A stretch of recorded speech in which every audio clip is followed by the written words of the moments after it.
내가 이렇게 오래 살아보니 젊은 사람들은 좀처럼 믿지 않으려는 한 가지 사실이 있습니다. 50살이 넘어서도 매일 같은 자리에 오래 앉아 있다면 병은 생각보다 빨리 찾아옵니다. 그것도 큰 소리로 문을 두드리지 않습니다. 조용히, 그러나 확실하게 우리 몸 안으로 스며듭니다. 많은 이들이 말하지요. 이제는 좀 쉬어도 되지 않겠습니까? 물론 쉬어야 합니다. 그러나 쉰다는 것과 멈춰버린다는 것은 전혀 다른 이야기입니다. 은퇴는 인생의 끝이 아닙니다. 오히려 두 번째 인생의 시작이라고들 말합니다. 하지만 나는 조금 다르게 표현하고 싶습니다.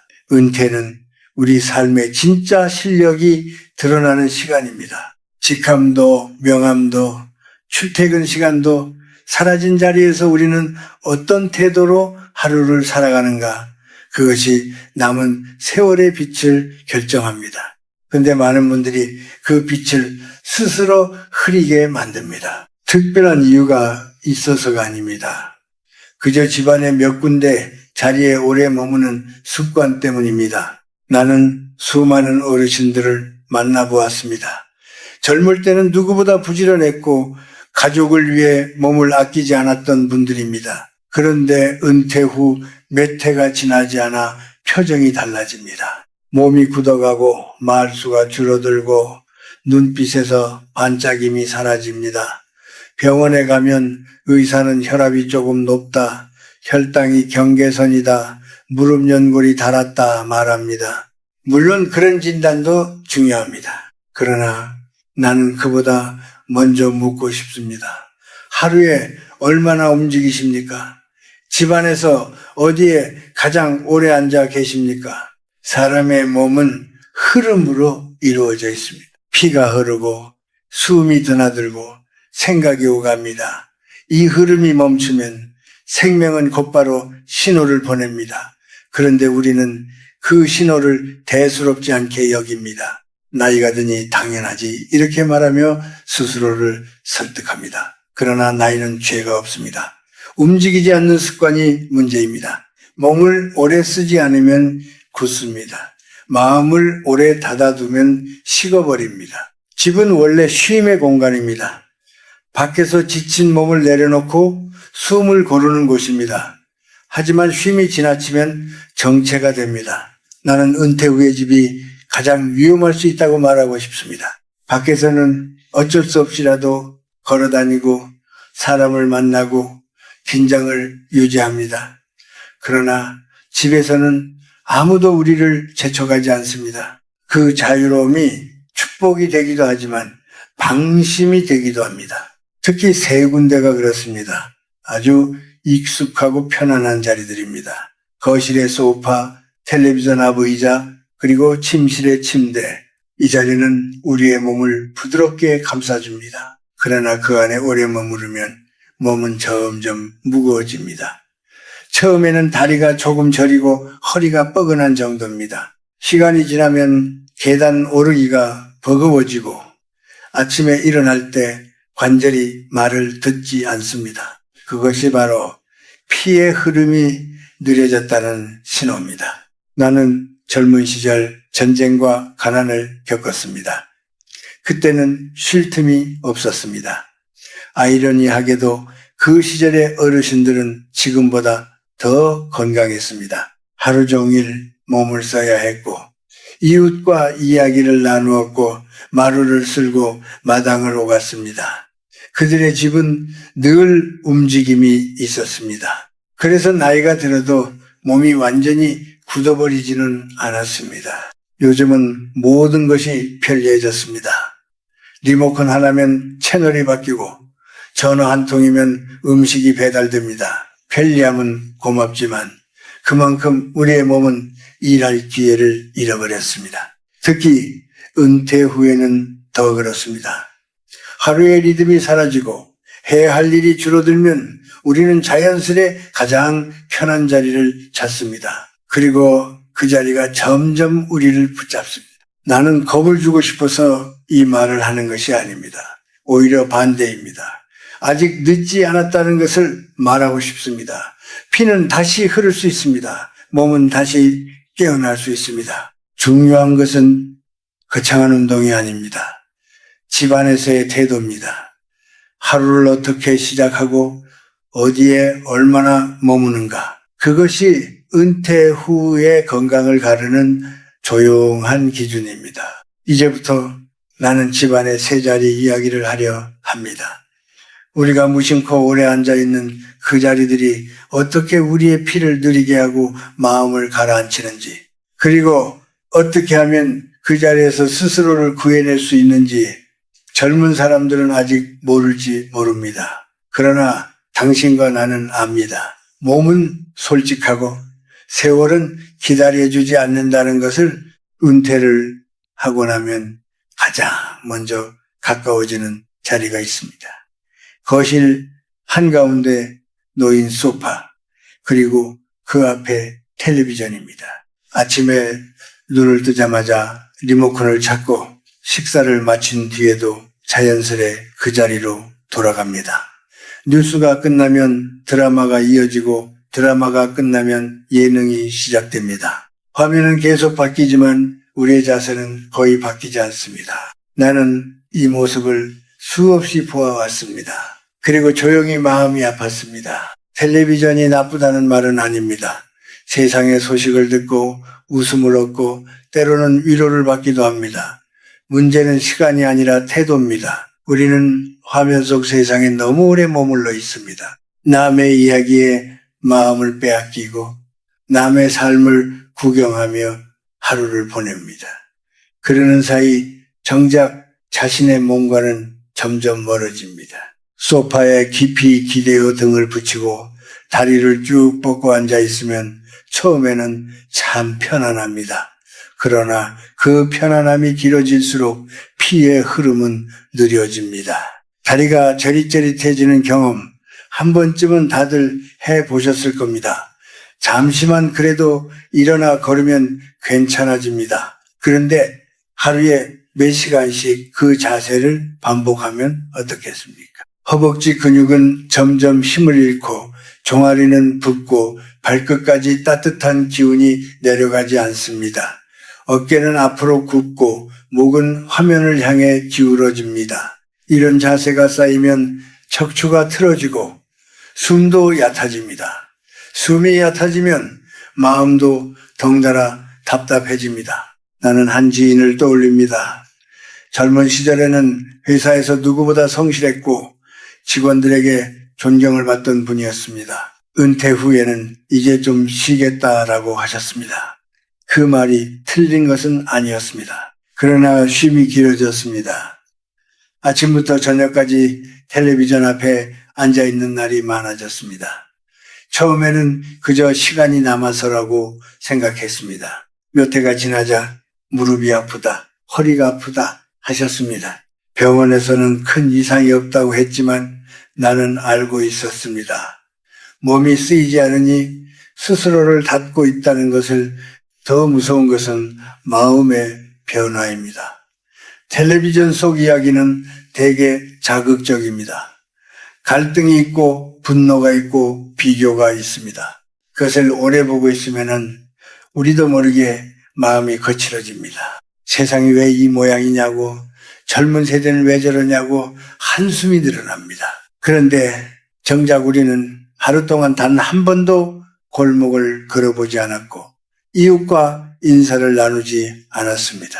몸이 움직이지 않으면 생각도 굳습니다. 생각이 굳으면 표정이 굳습니다. 우리 세대의 어르신들은 저녁이면 마루에 앉아도 손을 쉬지 않았습니다.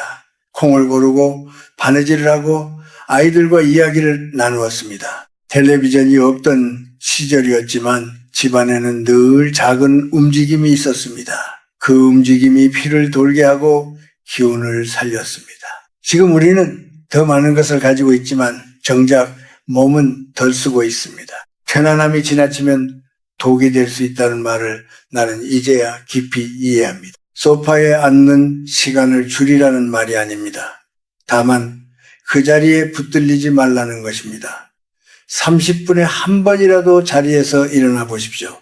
창문을 열고 바깥 공기를 들이마시고 팔을 크게 벌려 어깨를 펴십시오. 텔레비전을 보더라도 가끔은 소리를 줄이고 화면을 끄고 자신의 숨소리를 들어보십시오. 나는 이것이 작은 수행과 같다고 생각합니다. 몸을 깨우는 일은 곧 마음을 깨우는 일이기 때문입니다. 은퇴 후의 하루는 생각보다 길게 느껴집니다. 그 긴 시간을 소파에 묶어두지 마십시오. 우리는 여전히 걸을 수 있고 손을 쓸 수 있고 누군가에게 말을 건넬 수 있습니다. 그 가능성을 스스로 줄이지 마십시오. 텔레비전은 우리를 대신 살아주지 않습니다. 우리의 피를 대신 흘려주지도 않습니다. 결국 일어나서 한 걸음을 내딛는 사람만이 다시 따뜻한 기운을 느낄 수 있습니다. 그 첫 걸음은 거창하지 않아도 됩니다. 리모컨을 잠시 내려놓는 것, 그것으로 충분합니다. 두 번째로 내가 조심스럽게 말씀드리고 싶은 자리는 침대입니다. 침대는 본래 하루의 피로를 내려놓는 고마운 자리입니다. 그러나 은퇴 후에 이 침대가 하루 대부분을 차지하기 시작하면 이야기는 달라집니다. 아침에 눈을 떴는데도 바로 일어나지 않고 한참을 누워있는 습관, 식사를 하고 나서도 다시 이불 속으로 들어가는 습관, 특별히 아픈 곳이 없는데도 몸이 무겁다는 이유로 하루를 침대에서 보내는 날들, 이런 시간이 쌓이면은 몸은 생각보다 빠르게 힘을 잃습니다. 나는 나이가 들수록 더 일찍 일어나야 한다고 말하곤 합니다. 젊을 때는 피곤함 때문에 늦잠을 잘 수 있지만 나이가 들면 오히려 잠이 얕아지고 일찍 눈이 떠집니다. 그때 바로 일어나 창문을 열고 아침 공기를 마셔야 합니다.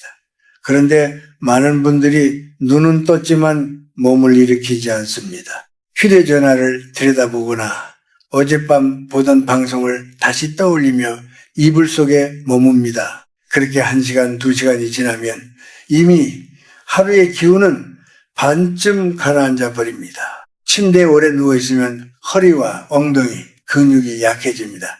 다리 힘도 눈에 띄게 줄어듭니다. 특히 허벅지 근육은 나이가 들수록 빠르게 줄어드는데 이것이 줄어들면 걷는 속도가 느려지고 균형을 잃기 쉽습니다. 넘어질까봐 겁이 나서 더 움직이지 않게 되고 움직이지 않으니 더 약해집니다. 이런 악순환은 생각보다 조용히 그러나 확실하게 진행됩니다. 병원에 가서 큰 병이 없다는 말을 들어도 안심할 수 없는 이유가 여기에 있습니다. 몸만이 아닙니다. 침대는 생각을 붙잡아두는 자리이기도 합니다.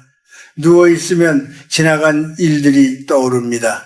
젊은 날의 후회, 자식에게 서운했던 일, 말하지 못한 아쉬움, 낮에는 그럭저럭 잊고 지내던 감정들이 이불 속에서 다시 고개를 듭니다. 그렇게 한숨이 늘어나고 마음은 점점 가라앉습니다. 침대는 편안하지만 동시에 우리를 안으로만 향하게 만듭니다. 바깥으로 향해야 할 기운이 안으로만 맴돌면 피도 함께 무거워집니다. 나는 예전에 한 선배를 뵌 적이 있습니다. 학문에 열정이 넘치던 분이었고 강단에서 많은 제자를 길러냈습니다. 은퇴 후에는 글을 더 쓰겠다고 다짐하셨습니다. 그러나 어느 순간부터 집에 찾아가면 늘 침대에 누워 계셨습니다. 책을 읽는다며 누워 있었지만 점점 책도 손에서 멀어졌습니다. 다리가 약해졌고 결국은 바깥 출입을 거의 하지 않게 되었습니다. 나는 그 모습을 보며 마음이 무거웠습니다. 몸이 약해진 것이 먼저였는지 마음이 지친 것이 먼저였는지 알 수 없었지만 분명한 것은 움직임이 줄어들수록 두 가지가 함께 약해졌다는 사실이었습니다. 침대는 밤을 위한 자리입니다. 낮의 자리까지 침대가 차지하게 두지 마십시오. 아침에 일어나면 이불을 단정히 개어두는 습관을 들이십시오. 그것은 단순한 정리가 아닙니다. 오늘 하루를 시작하겠다는 작은 선언입니다. 몸을 일으켜 세우는 행위는 생각보다 큰 의미를 지닙니다. 우리는 서 있을 때 비로소 세상과 마주합니다. 누워 있으면 세상을 내려다보는 것이 아니라 천장을 바라보게 됩니다. 그 차이는 작지 않습니다. 혹시 외로움 때문에 침대에 오래 머무는 분도 있을 것입니다. 자식들은 바쁘고 배우자는 먼저 떠났고 대화할 사람이 없다는 이유로 이불 속이 더 따뜻하게 느껴질 수 있습니다. 그 마음을 나는 이해합니다. 그러나 외로움은 누워있다고 해서 사라지지 않습니다. 오히려 더 짙어집니다.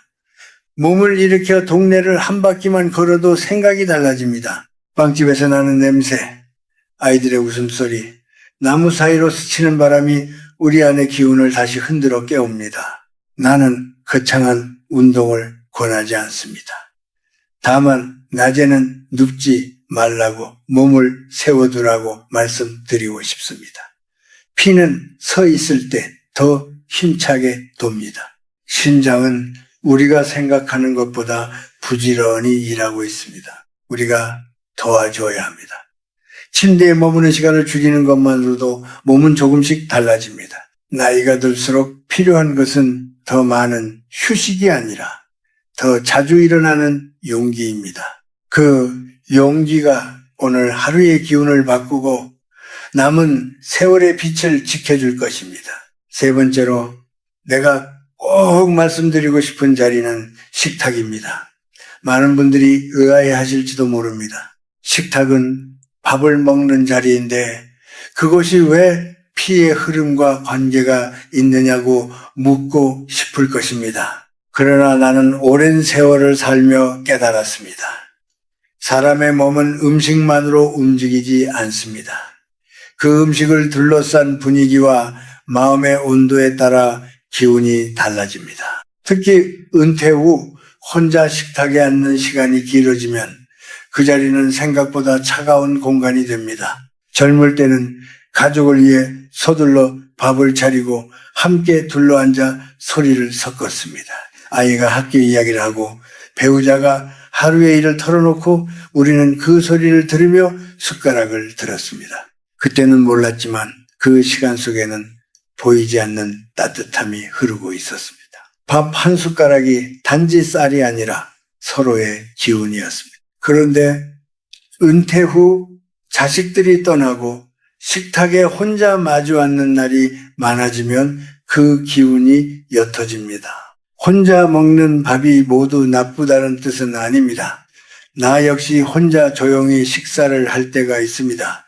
문제는 태도입니다. 텔레비전을 켜두고 아무 생각 없이 음식을 입에 넣거나 대충 반찬을 꺼내서서 먹거나 설거지가 귀찮아 그릇 하나에 몰아담아 먹는 습관이 이어질 때입니다. 그렇게 먹으면 배는 채워질지 몰라도 마음은 비어 있습니다. 마음이 비어 있으면 소화도 온전히 되지 않습니다. 소화가 원활하지 않으면 피도 맑게 돌지 않습니다. 나는 예전에 한 어르신을 알았습니다. 아내를 먼저 보내고 난 뒤 식사를 거의 거르다시피 하셨습니다. 입맛이 없다는 말이 습관이 되었습니다. 냉장고에는 반찬이 남아 있었지만 상을 차리는 일이 귀찮고 허무하게 느껴졌다고 합니다. 그렇게 몇 달이 지나자 몸이 급격히 약해졌습니다. 병원에서는 특별한 병이 없다고 했지만 얼굴빛이 어두워졌습니다. 나는 그분과 함께 식탁에 앉아 보았습니다. 따뜻한 국을 끓이고 반찬을 접시에 나누어 담고 천천히 이야기를 나누며 밥을 먹었습니다. 그날 이후로 그분은 조금씩 상을 차리기 시작했습니다. 몸도 서서히 회복되었습니다. 나는 그 모습을 보며 확신했습니다. 식탁은 단지 밥을 먹는 자리가 아니라 기운을 다시 불러오는 자리라는 것을 우리 몸은 마음과 떨어져 있지 않습니다. 우울한 마음으로 먹는 음식은 몸 안에서 힘을 잃습니다. 반대로 감사한 마음으로 먹는 음식은 적은 양이라도 따뜻한 힘이 됩니다. 예부터 우리는 밥을 먹기 전에 고개를 숙이며 고마움을 표현했습니다. 그것은 형식이 아니라 마음을 다스리는 작은 의식이었습니다. 그 잠깐의 멈춤이 숨을 고르게 하고 피의 흐름을 부드럽게 합니다. 은퇴 후에는 식사 시간이 흐트러지기 쉽습니다. 배가 고프면 먹고 배가 덜 고프면 거릅니다. 그러나 일정한 시간에 앉아 천천히 씹는 습관은 나이가 들수록 더 중요합니다. 씹는 동안 턱과 목이 움직이고 침이 고이며 속이 따뜻해집니다. 이 단순한 움직임이 몸 전체에 신호를 보냅니다. 나는 아직 살아있고 오늘도 나를 돌보고 있다는 신호입니다. 그 신호가 쌓이면 기운이 단단해집니다. 혹시 혼자라서 식탁이 더 쓸쓸하게 느껴진다면 그 자리를 조금 바꾸어 보십시오. 창가로 옮겨 햇빛을 받으며 먹어도 좋습니다. 잔잔한 음악을 틀어두어도 좋습니다. 가끔은 친구에게 전화를 걸어 함께 식사하는 기분을 나누어도 좋습니다. 중요한 것은 자신을 함부로 대하지 않는 것입니다. 혼자라고 해서 아무렇게나 먹지 마십시오. 당신의 몸은 여전히 소중하고 그 몸을 지탱하는 한 끼는 여전히 귀합니다. 나는 나이가 들수록 더 정갈하게 살고 싶습니다. 거창한 것이 아닙니다. 밥을 먹을 때는 밥에 집중하고 한 숟가락을 천천히 음미하는 삶입니다. 식탁에 앉아 허리를 세우고 두 발을 바닥에 단단히 붙이고 숨을 고른 뒤 숟가락을 드십시오. 그 단정함이 곧 자신을 존중하는 태도입니다. 피는 그런 태도 속에서 더 맑게 흐릅니다. 식탁을 차갑게 두지 마십시오. 그 자리를 다시 따뜻한 기운의 자리로 되돌려 놓는 일. 그것이 은퇴 후 건강을 지키는 조용하지만 분명한 길입니다. 이제 나는 조용히 정리하고 싶습니다. 은퇴 후 우리를 붙잡아 두는 세 자리를 돌아보았습니다. 소파, 침대, 그리고 혼자 앉은 식탁. 모두가 원래는 편안함을 주는 자리입니다. 그러나 그곳에 오래 머무르면 몸의 기운은 서서히 가라앉고 피의 흐름은 느려집니다. 더 무서운 것은 우리가 그 변화를 쉽게 눈치채지 못한다는 사실입니다. 나이가 들어서 그렇겠지, 날이 추워서 그렇겠지, 마음이 좀 울적해서 그렇겠지 하며 스스로를 달래다보면 어느 날 문득 계단이 힘들어지고 무릎이 시큰해지고 이유 없는 피로가 쌓입니다. 나는 오랜 세월 사람을 관찰하며 한 가지를 배웠습니다. 늙음은 갑자기 오지 않습니다.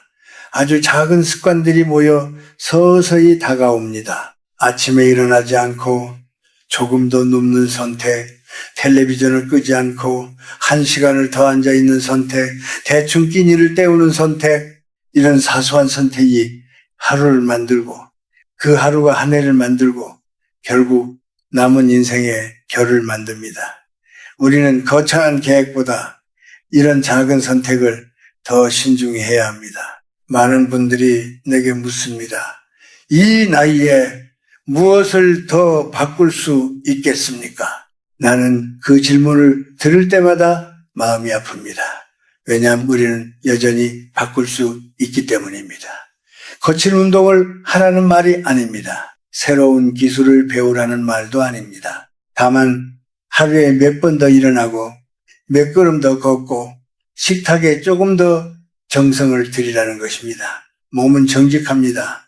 우리가 보내는 신호에 그대로 응답합니다. 움직이면 따뜻해지고 멈추면 차가워집니다. 나는 때때로 생각합니다. 은퇴는 세상이 우리에게 이제 너 자신을 돌보라고 건네는 시간이라고. 젊을 때는 가족과 사회를 위해 달렸습니다. 이제는 우리 자신에게도 조금의 책임이 있습니다. 몸을 방치하지 않고 마음을 굳게 두지 않고 하루를 가볍게 흘려보내지 않는 책임입니다. 이것은 이기적인 일이 아닙니다. 오히려 남은 가족에게 짐이 되지 않으려는 깊은 배려입니다. 혹시 지금 이 말을 들으며 나는 이미 늦은 것 같다고 생각하는 분이 있다면 나는 단호히 말하고 싶습니다. 늦은 때는 없습니다. 오늘 한 번 더 일어나는 것이 내일의 균형을 지켜줍니다.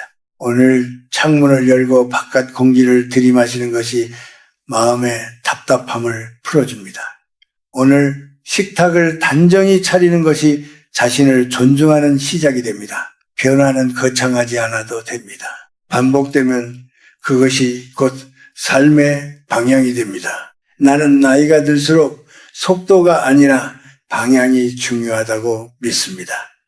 빨리 걷지 못해도 괜찮습니다. 다만 멈추지 마십시오. 천천히라도 움직이십시오. 소파에서 일어나 창밖을 한 번 더 바라보고 침대에서 몸을 일으켜 햇빛을 받으며 식탁에 앉아 감사한 마음으로 한 끼를 드십시오. 그 단순한 동작이 피를 돌게 하고 얼굴빛을 밝게 하고 마음을 따뜻하게 합니다. 우리는 이미 많은 시간을 살아냈습니다. 그 세월 속에는 기쁨도 있었고 상처도 있었습니다. 이제 남은 시간은 조금 더 부드럽게, 조금 더 따뜻하게 보내고 싶지 않습니까? 그러기 위해서는 집 안에 세 자리에 붙들리지 말아야 합니다. 집은 우리를 가두는 곳이 아니라 다시 세상으로 나아갈 힘을 준비하는 곳이어야 합니다. 문을 열고 한 발 내디딜 수 있는 사람은 여전히 젊습니다. 나는 마지막으로 이런 말을 남기고 싶습니다. 나이가 우리를 늙게 만드는 것이 아닙니다. 멈춤이 우리를 늙게 만듭니다. 피는 흐를 때 생명이고 마음은 움직일 때 빛이 납니다. 부디 오늘 하루 그 흐름을 스스로 끊지 마십시오. 당신의 걸음이 비록 느려도 그 걸음 안에는 여전히 따뜻한 삶이 담겨 있습니다. 그 삶을 끝까지 지켜주는 사람은 결국 당신 자신입니다.